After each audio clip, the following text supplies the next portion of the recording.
One of the biggest challenges with betting against players you've never met before is tracking all the bets and making sure you're squared up at the end of a game day. When you use BroThrow, it's all organized in one place.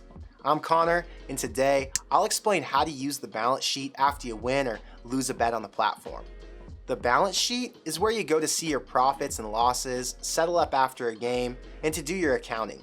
Since BroThrow doesn't have access to your payment apps, players pay each other directly, so you'll want to keep track of when you send and receive payments. The balance sheet aggregates all your betting activity by day and by opponent.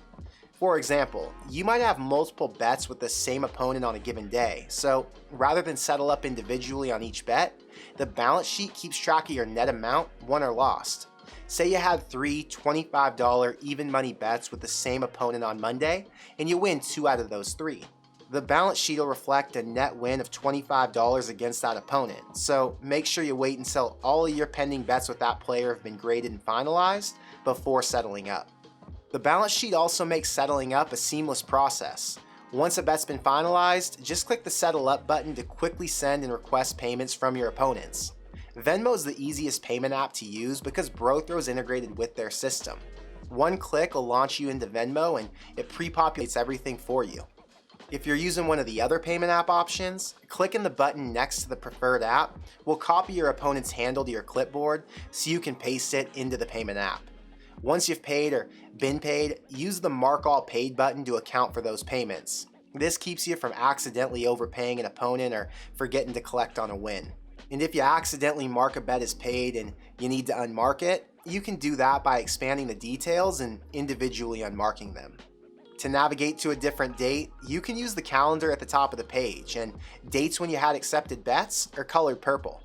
If all the bets for a given day have been marked as paid, then the date will be highlighted in a light purple. But dates that still have bets that haven't been settled are going to be highlighted as a darker purple. You can also use these bumpers to quickly navigate forward and backward, one day at a time.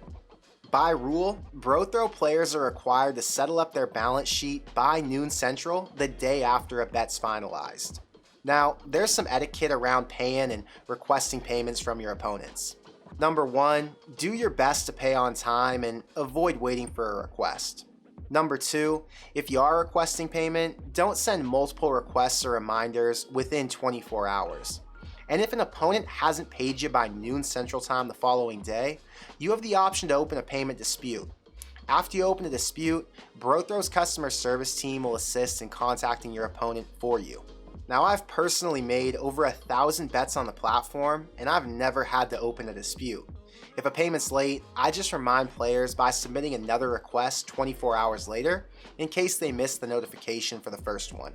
If you have any questions about the balance sheet or settling up after a game's finished, let us know in the comments below. And for the fastest BroThrow support, or if you want to join our free Discord community, click the link in the description box and that'll get you in. Talk to you soon.